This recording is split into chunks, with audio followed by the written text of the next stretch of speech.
We're in the current Daf Mesech Yevamos Daf Tzadi. We begin on the top line of the Yomit. We're in the middle of a discussion over here between Rav Chizda and Rav Nosba. The Adam Achleikis really is not related to our Masechta. Really only brought it in because the first proof Rav Chizda wanted to bring to defend himself was from our Mishnah. They had this Machlekes regarding a Mishnah and Trumas that if you separate it from Tamei on Tahar produce.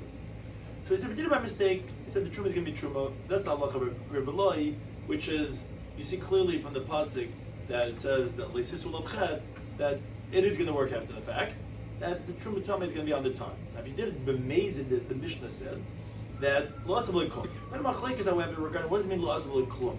Rabbi Nosba says, it just means Lo Asav L'Klum to be Mesaked in Shirayim, but the Truma is Truma. So you don't figure out to do Truma again. Chizah said no. It's not Truma Koliker. It's not Truma at all. Now the question that they asked Rav Chizah was, hey, wait a second, Chizah, how can you say that? Bilokate Truma. So I understand you want to penalize him to do it again, but let it at least the first one be Truma. Now you don't want the first one to be Truma because you're concerned that if he's going to be Pasha, if we're going to say the first Truma is Truma, it's like, come on, I did it already, I'm not going to do it again. So because of a rabbinic concern, you can be Eikedav not tired to say it's not considered Truma? So in the middle of a conversation, the Rav Chizah is trying to defend himself and say, yeah, I'll prove to you. That was why we brought it in, because the first proof was from our Mishnah, Mamzeh Mizeh Mizeh, which is really only rabbinically Mamzeh, and he's going to marry Mamzeh.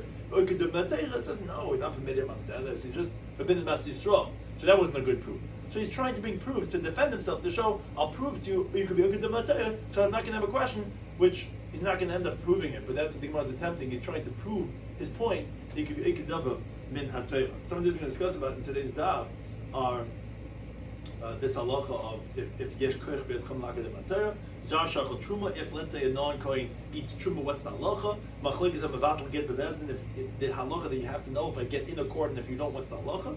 And afkinu rebban lekadushin. Rebban could be oiker kedushin. They have that power. So we begin the current daf, and Daf Tzadi, top line of the Gemara says Rav Chizda Toshal. Okay, I'll bring a different right for the following price. Achel, if a non-kohen eats truma tameya. By mistake, he ate truma that was tummy. So obviously there's a halacha of having to pay back to the kohen. Mishalom chulin tahar. When he pays back, he has to pay back chulin that's tahar. Because the pasuk says in Mikra Chabeis, the nasan kohen is a kodesh. You got to give the kohen the holy thing. What does it mean, the holy thing? It means something that's fit to be holy. Meaning by giving it to the kohen, they'll be able to eat it. As the Gemara says, if you give him back when it's tummy, he's not going to be able to eat it. Because truma tamei cannot be eaten. So if you eat truma, even if it was tamei, you got to pay back chulin that's tamei. What happens if, let's say, shilum chulin tamei? Let's say you pay back chulin that was tamei. So we have a machlekes. Some chasayim and Meshumar Mei, he says as follows: Bishaygig, if by mistake you pay back tamei, thinking that they're tahar, okay, tashlum of tashlum. At the end of the day, you paid back what you ate, which was truma tamei. You're paying back truma tamei. Meaning it's chulin that's tamei, which is becoming truma tamei. No, fine, it's accepted payment. But Mezi did it liberally? No, ain't tashlum of tashlum. No, we're not going to take the payment because we penalized you, and it's not going to work. That's the opinion of Sumchus in the name of Rameir. V'chamim, the sages say, echad zeh v'echad zeh. Whether you did it b'shaygig, whether you did it b'mezid, tashlum of tashlum, we're going to take the payment. V'chayis m'sham chulin time. Like when you go to the store or whatever, or the mikvah or whatever, and they took your payment, but the door didn't open. We'll take the payment. You got to go ahead and pay again with chulin time. That's the machlekes between the chacham and sumchis in the name of Rebbe. Now, Vavinaba, we're not done. We have to first explain this all until we'll be able to explain what Rav Chizda is trying to prove. We had asked on this brisa, you're telling me b'mezid that according to a mayor, if you did it deliberately, were you giving back chulin to mayor for the truma tamei that you ate? Ain't tashlumin is not going to be a valid tashlumin. The question we asked was, what? Not a payment? The guy should be blessed for what he's doing here. Why are you penalizing him? What type of b'mezid it is over here? Even though he knows that they're tamei, but he's intending to pay back a full payment. Because the achlaminei, to the contrary, you're actually doing the guy a favor. Why? Why is he doing the kohen a favor? The achlaminei midi. What did this zar, inappropriately, eat from the kohen? He ate from him truma tamei. That's something to look at chazalei b'mei tumasa. Truma tamei is never fit for kohen to eat. If he's a kohen tar, there's a mitzvah sasei that's brought in Perikarol and Daf Yomi on a base that he's forbidden. And a kohen tamei, even if he's tamei, he gets the death penalty.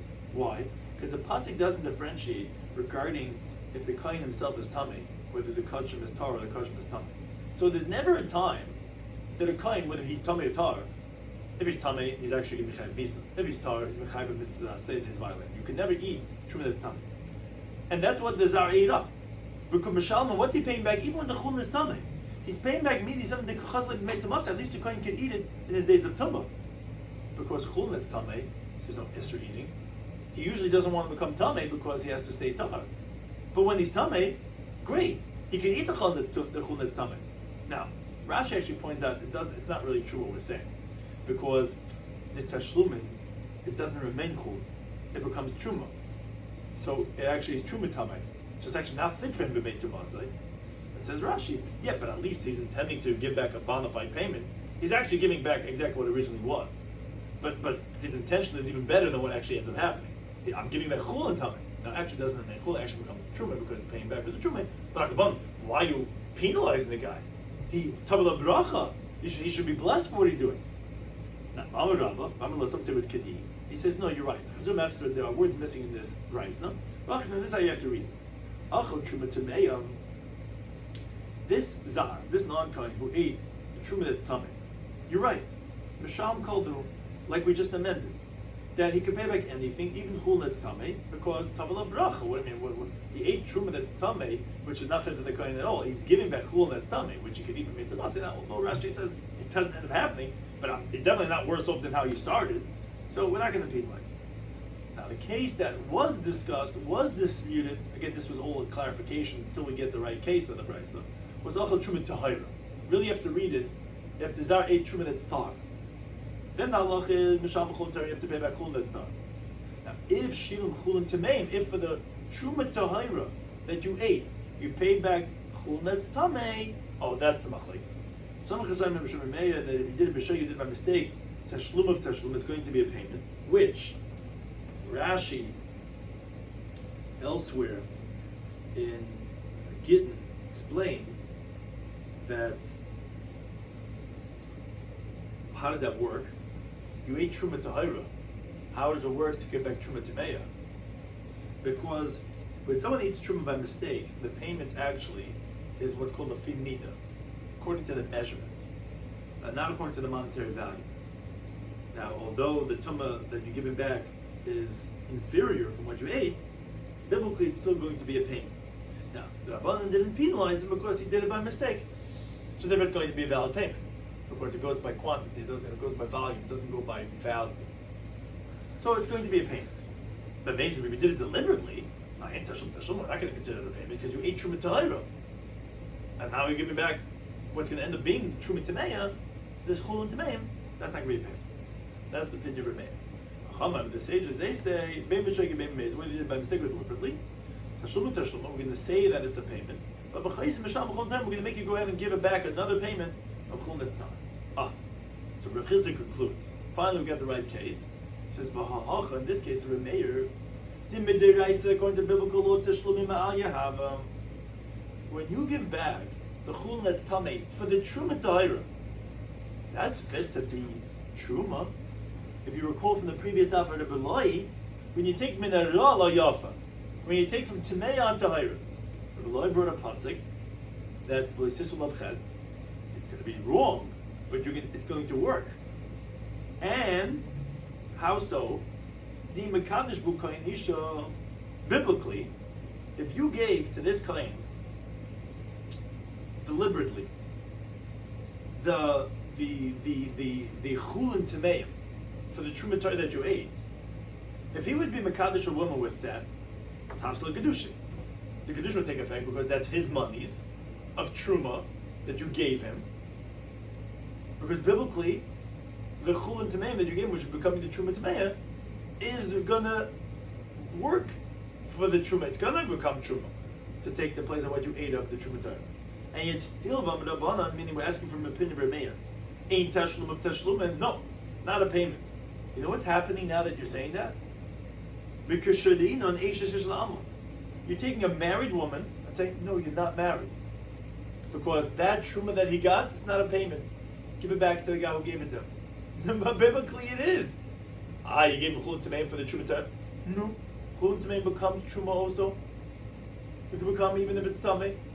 So you see, he says, Rav Chisda, I proved to you that the chachamim yeshlem koyach lakadam atar. They're uprooting biblical over here.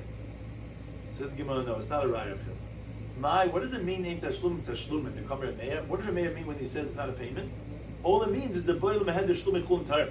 All it means to say that he has to go back and pay chulun tarim. But it is truma, because you're not oikadam atar. Says the Gemara, wait, how could you reject Rav Chisda that way? How come that's against Sumchad and Rabbanan? That's exactly what Rabbanan said. Rabbanan said that we're going to take his payment, but you got to do it again. So how is Remeir any different than the Rabbanan? We thought Remeir was saying it's nothing. No, you tell me it is, but you just got to do it again. So that's the same as Rabbanan. So you're right.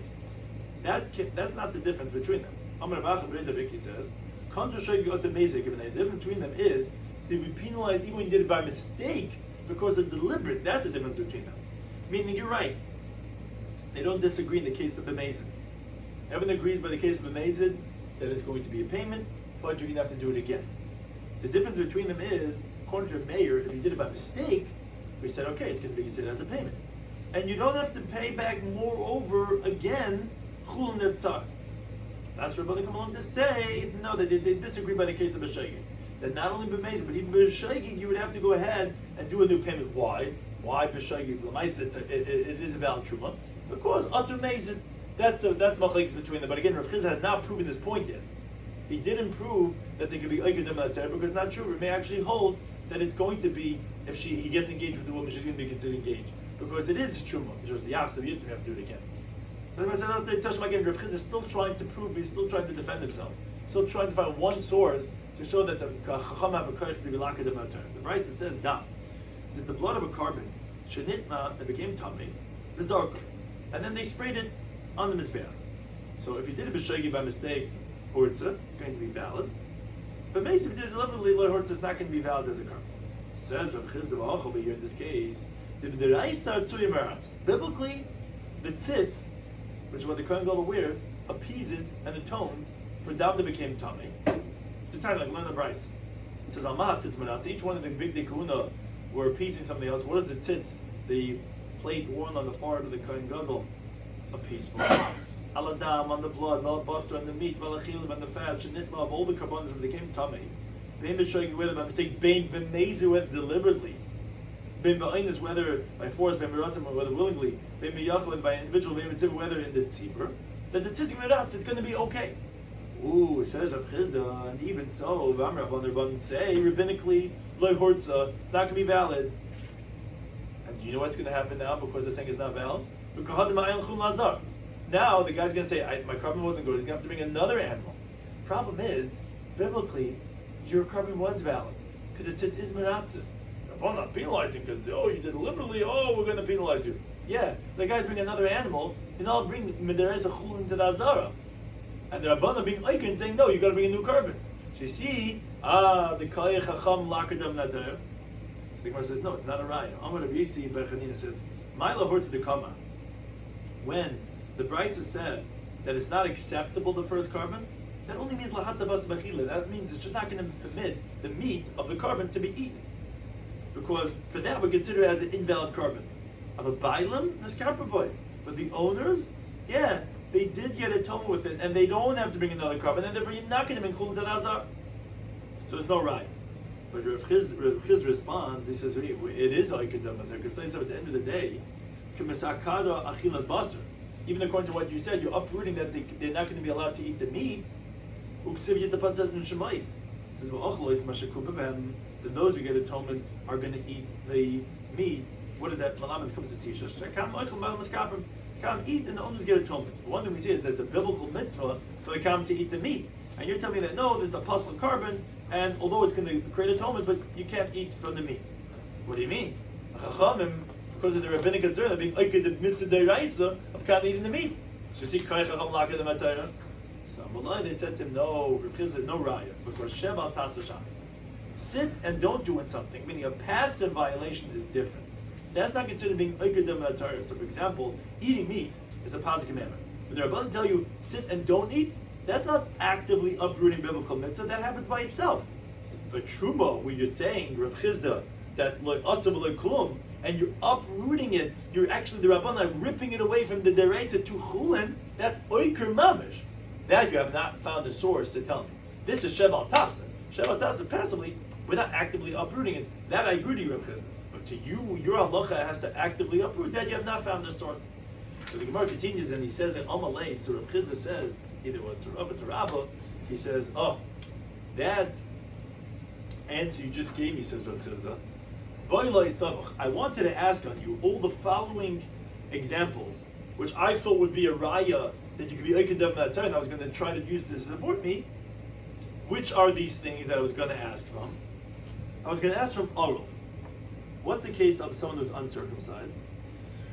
So Rashi explains all these cases. The Gemara Pesachim of Tzadik Beis Menal says that if someone separates himself from the foreskin, meaning if he has a bris milah, it's like he's separating himself from the grave. Which, what does that mean? If a ger converts an Erev Pesach, you cannot slaughter the Korban Pesach for him, because just like when you're from the grave, you're tummy for 7 days, so too like when you have a bris milah. The Gemara says, what's the reason to be still? It's actually Gzeira because a guy who became a ger and he's getting a bris milah, and maybe he was tamei, and next year he's also going to be tamei, and he's going to think that, oh, it was okay, and I didn't wait 7 days, he's not going to realize he wasn't Jewish then.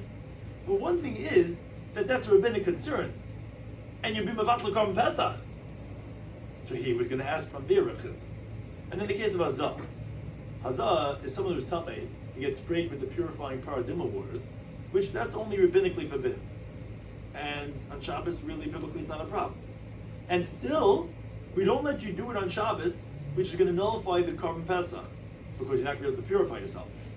And Hazah is only rabbinically forbidden, and still you see Rabbanan being Eiker Dam in the Torah, because by them not letting you spray yourself, you're not going to be able to bring the Korban Pesach. And so to the case of Yevamos, regarding circumcision, the Rabbanan say Mesech Shabbos Daf Kav Lamed Beis, you're not allowed to bring the milah knife through the roofs and through the enclosed courtyards, which those carryings are only rabbinically forbidden. And the Rabbanan, with their rabbinic decree, are uprooting the bris milah bismana, which is a mitzvah min Torah. And so the sadim betzitzis, regarding biblically, you're allowed to have linen for tzitzis, because it says in the Torah l'sil b'shabbos. Right after that, it says Yidilum Taslach. So biblically, you're allowed to have the woolen strings on the linen garment. When the Rabbanan decreed, no, you're not allowed to have linen tzitzis, a linen garment, because of a nighttime garment, which is exempt from tzitzis, and then that's going to be climbed not in the situation of mitzvah, as the Gemara says Menachas Ad Mem Amid Aleph. But because of your Gzeir Rabbanan, you're being Eiker Dam Torah, you're being Eiker the mitzvah of mitzvah of talis. And so the Bekiv said Tzeres, regarding the lambs of Shavuos, very appropriate. Shavuos. Which Rashi says, I don't have a tradition from my teachers what this case is, but it says what appears to me and seems to be the right pshat is that in the Tosefta, which is brought in Masechtas Beya, in the Chav Beis, regarding the lambs of Shavuos, if they were slaughtered shaloi lishma, the halacha is that the blood is sprayed and the meat is eaten. Why? Because any carbon that's slaughtered shaloi lishma is kosher, it just won't fulfill the owner's obligation. So it's like a regular shlam. Now, if Shavuos was on Shabbos, so you're allowed to override malacha of Shabbos of bringing the carbon only if you do the Shema. This guy made a mistake and he did it shaloi lishma, you're not allowed to spray the blood. Now, if he did spray the blood, after the fact, it's going to be acceptable. Now, the problem is over here, we're spraying the blood of a carbon. What are you not doing in malacha? It's only rabbinically forbidden, as the Gemara explains over there, Shani Shavuos to Shabbos, and still we're saying you're not allowed to spray the blood. So, this rabbinic issur of spraying the blood is being oiked 3 positive commandments. 1, you're not going to do the shrikas dam of a carbon. You're not going to be burning the murm, and you're not going to eat the meat. So he said I was going to ask from there also to say you see Rabban in the one Gezer Rabban being oiked 3 dairaises. And also I was going to ask from the shofar and from the lulav, where those are both positive commandments, and the Rabbanan nullified rabbinically because of a Gezer shemitlan the other, you might have to carry it because you're going to ask someone how to blow the shofar and how to shackle the lulav. But the Shanslan, now that you had answered me, which was the last line on Lamed Aleph, that you told me, Chisda, don't bring rayas from case of Sheval Tasa, when it's passively and not doing. Lo ma'aku, that's not considered uprooting biblical law. So in all these cases I can't ask from you from. Because Sheval Tasa, these are all passive uprootings of biblical law, which is not considered uprooting. They're all Sheval Tasa. So Rabbi Chizda says, I was going to bring a riot to support myself in all these cases, but oral, hazah, yevamos, admetzitzis, kibzeteres, sheif, lulim, all those are only uprooting it in a shevat hazaway, but it's not going to support me. So the Gemara says, okay, Tashma, Rabbi Chizda is still trying desperately to find one source of Chacham being Oiked Amatayr that's going to support him. He brings in a pasuk in Devar. Pasuk says that when a prophet amongst you, from your brothers, like me, says Moshe Rabbeinu will stand up for Hashem your God. So the pasuk says, Elov Tishmon. You shall listen to him, which is talking about a true prophet like Moshe Rabbeinu. What does that mean to say? Well, you should listen to him. Even if he tells you to violate one of the mitzvahs in the Torah. For example, when there was a Mount Carmel, he actually sacrificed on a bama, even though it was at a time that it was forbidden to sacrifice on private altars. And it's actually a chorus for slaughtering it outside of the Azara, and you have a chorus for burning it over there. Everything according to the time, you listen to. So what the Gemara wants from this is that you see, not the Chacham taste discusses, but you see that the Chacham have a koich to be oiker than the Torah. Even though biblical law is that you now do this, you see the Chacham have koich to be oiker that. Says the Gemara, no, Shani Hasan, that's different because the Chsiv, it is a cuss. It says, well, just one, you should listen to him. But generally, of course, the Chacham cannot be oiker than the Torah. Says the Gemara, why? But like me, why did you learn out from that? Says the Gemara, no, Migdar Milsa, to make a wall, to rectify, like over there, that was trying to keep the Jewish people from doing idolatry, that's Shani, that's different, and therefore, Rav Chizda, you have not brought a proof from there that the Chacham being oiker than the Torah, that's Hayra Shah, Migdar Milsa, therefore that's permitted. So he continues trying to bring a right Toshima from a Braisa that talks about a husband that sends a get to his wife. Now, let's say, before the get gets to her, he put it in with Amazon, who knows, whatever, he's delivering the get with FedEx, and he quickly runs over to her house. Or he sends an agent to run over to her house. And he tells her, look, I sent in the mail a get, but it's batal. So halacha is, it is batal, it's nullified, it's void. Now, a Mishnah in Gittin Daf Yomi teaches that originally, what they used to do is, the person would make a bezdin elsewhere, and be mevatlet, and he wouldn't let her know. So Lil, the elder, instituted that they shouldn't do this because of tikkun olam.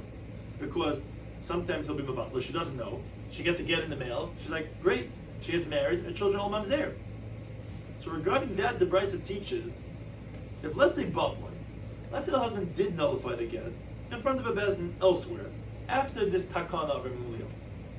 So Mavotel, the Rebbe says, Lamaisa, although we masakin that he shouldn't do this because of all the problems that could have resulted, Lamaisa, he was Mavatel. He went to the bezdin around the corner and he was Mavatel before she got it. It's Batel.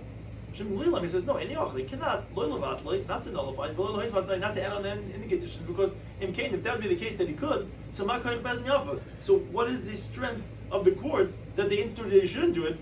What type of powers do they have then? So, therefore, you cannot be Mavatel. Says Rav Chizda, over here, biblically, the husband could be mevatli get if it didn't come to her hand yet. Because the pasuk in the Ram Chavdal says, "B'nasten b'yada," until it reaches her hand, it's not a get. So, because of the principle, because what's going to be the powers of the courts, you're permitting a married woman to marry other people. Biblically, she's still married to him. He was mevatli to get. I see yesh koich b'yad chacham and lacher dov min ha'teira, says Rav Chizda. Says no raya. Man the mekadosh, when someone gets engaged, gets married to a woman, adaita de rabban mekadosh. He's getting married based on the understanding and the principles of the rabbanon, because what we say by the chuppah is kadas Moshe b'Yisrael. That's how he's getting married. Afkin the rabbanon and the rabbanon uprooting through this get the kedushin. So what's interesting is you think that really is that they're maintaining that it's not. That it's a get. It's not really true. They don't really maintain that it's a get. Even if it's not a get, they're uprooting your kedushin, and they're making the monies that you had given 30 years before under the chuppah in Lamer or whatever, some hall, that they're making actually that retroactively was a gift because hefker doesn't hefker. So they're not really uprooting biblical law, because although biblical law she's married, but she's not married because they're saying, you know what, we're making everything you did back then. You were going according to our understanding. That was not a kedushin. So she's not married. She can marry whoever she wants to. So, I'm going to Rav Ashi. And this says to Rav Ashi, wait a second. I understand that if the kedushin was with money, you gave her a ring, you could say that the Rabbanah being uprooting and considering that you gave this woman, this young girl of 19, you gave her a gift, and it was not a kedushin. Kaddish bebiyah, But there's three ways to make kedushin. One of them is with cohabitation. What uprooting ikalamema could you say? What are you going to qualify? What are you going to do with that bia? A gift? What does that mean? So he said to him, yes, since when he did this kedushin, it was doing kedas Moshe v'Yisrael, and the Rabbanah is saying when you give such a get, it's nullified. Then yes, even bia shavir Rabbanah bilas bilas nos, the Rabbanah can consider that you just had promiscuous, you just were engaging in some immoral act because of that they needed to say that you're not supposed to give such a get. And since you're trying to move out what biblically it is, we're gonna do one step better. We're gonna make that you originally kedushin of bia was actually bia's nose. Now Rashi being famously that some want to say that the Gemara's question of Teinech the Kaddish B'Kaspa, okay, I could understand when you do the kedushin with kesef, that the Gemara's question was, because kedusha kesef is drabban. So the Chacham could be aiker that. The kedushin with bia, which that's a biblical kedushin, what are you going to say? Says Rashi, that's a big mistake, because kedusha kesef are also biblical, which we know from Gzeir Shava of Kicha from Stay Efen, as the Gemara says in the beginning kedushin of Beis Alf. And Gzeir Shava was given at Sinai with all the Yud Gilamidah Shatar and Reshbet. And says Rashi more, if you would take kedusha kesef rabbinic, you think we're going to kill someone who has be with an engaged woman with skila, which is she only rabbinically married? Moreover, what's the answer that the Gemara gives then? Oh, Shabir Rabbanan bilas bilas nos. How does that answer the question? The question was, how could Rabbanan uproot something biblical? And you're answering, the Rabbanan consider it as bilas nos, but that's also uprooting. How could they do that? So therefore Rashi disagrees, and he says the way we explained it, that the Gemara's just question was, what are they doing with it? He said, what we'll do, make it bilas nos. And there again, Rav Chizah does not have a right because the Chacham not being they're saying it's based on our principles. It goes by our rules. The Gemara says, he tries to bring another right from another brayso. Amar Lazim and Yaakov, he says, Shemati, I heard, Shebezdin Makin Bo'anchin Shlematari. The courts, they could hit, they could punish, not with biblical right. Now, they love it, they return not because they want to violate biblical law, unless it's because they want to make a boundary offense with the Torah. And actually, in Ma'aseh B'Adam Echad, there was a story with an individual, Shirachim al Sus B'Shabbos Yevamos, in the days of the Greeks, which this person was riding a horse on Shabbos, which is only rabbinically forbidden, as the Gemara says in Beit of Lamavav Beis. You not go on the tree, you not ride an animal, only rabbinically forbidden. But they view the bezin miskaluhu. They brought him to the courts and they actually stoned him, like someone was a bona fide machal Shabbos, as if he did a biblical violation. Now, Lebnei Sherdolakach said the brisa, not because it was appropriate for this, it's because the situation required it. And also, there was a story of another person, that he cohabited with his wife beneath the fig tree. They brought him to the court and they gave him lashes. Now, not because he violated the Isser, it's because the situation, the moment required it was a difficult time. In Klal Yisrael, people were very breached in this sin about licentiousness and with immorality, so therefore they gave him lashes. One thing you see is that to give lashes is a violation of the Torah. You're not allowed to give. How could they have done it? You see a Chum says no migdal mil sashan. Similar like we said by Eliyahu Navi, to make offense is different. That is within the framework of the bezin, and therefore essentially the Gemara ends off. Rav Chizda does not end up bringing a raya to this concept of chacham k'v'eged matar, and therefore we really remain with a question on him. How could he have said from the previous daf that the truma that he did b'mezid tom elatar will not be kol ikr anything, even that grivu will be back tavel? How could you? Biblically, it's truma. How could the chum be ekadavan minatar? So if we continue with our love of the Mishnah that it said that this woman gets married based on the testimony of one aid, we said that both husbands, neither one of the husbands are going to be matame if that's their kahanim to this woman. So they must have known, where do we know this from, especially for her first husband, who is really her husband? Why is he not matame? Because the pasuk says, regarding the kahanim, that he cannot be matame to anyone, only to the relatives that are close to him.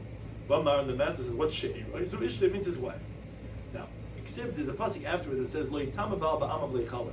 A husband is not supposed to make himself tummy in his people to become desecrated. So wait a second. You tell me that shiur is who he is matama to. Then you tell me a ba'al husband is not matama himself to desecrate himself. So explains the brayso. Yesh ba'al shematama, yesh ba'al she'im matama. Obviously, the husband that makes himself tummy, the husband is not matama himself. How can it also? Matama hu leishlik she'ela. The kain makes himself tummy to a valid wife. Does not make himself tummy to an invalid wife, to this woman who was mizana, albeit by mistake, with one eid echad, but she was not daga mitzvah to this other man. Therefore, that's where we see that the first husband is not matame himself to such a wife. We also said in the Mishnah that neither one of the husbands, according to the Tanakh, have rights if she finds a lost object. So the Gemara explains why. Because why do the rabbis say that when the woman finds something and goes to her husband, it's so that there should not be any hatred. Which Taisa says, what are you talking about? The Gemara explains elsewhere in Subas that it's taking the place of mezainis, meaning because he feeds her, so he gets her mitzias. Taisa explains what we really mean to say is that hagufa. Why did we say that takes the place of that? Because of Eva. But be that as it may, we want it to be equal. What do you mean? Who cares? Let there be hatred. Let there be that he's like, I'm supporting you, and your lost object is not going to me. Yeah, let there be hatred because we want them to divorce anyway. So therefore, he does not get mitziyasa. He doesn't get her handiwork if she earns. So he want to same as place. Time of about why they're usually say that what she earns goes to her husband because he eats because she eats what he feeds her. Here she's not getting fed, so my still did they? So he doesn't get her earnings. So too we said in the Mishnah neither could any of the husbands nullify her vows. So the Gemara says yes. Why does the Torah say Baal Mefer that the husband could nullify the vow? And here he goes through all these cases to explain what do you mean. This is a biblical halacha, but there's also a rabbinic component here also. Why does the Torah say the husband can nullify the vow? It's conditioned like this Gana. Is so that she should not be disgraced on her husband. For example, let's say she takes a vow, someone that's going to afflict her son. I'm not going to bathe, I'm not going to put on jewelry, I'm not going to put on perfume, all those different things. So therefore we say he can nullify the vow because then he can maintain a nice relationship with his wife. No, let it be repulsed because again, all these reasons that we usually institute to create a happy marriage, we're going to remove them because we don't want a happy marriage because we actually want them to get divorced because she's going to be us to the baal and to the baal and want them to get divorced. And therefore, that's why we remove all these things. Take it to any time.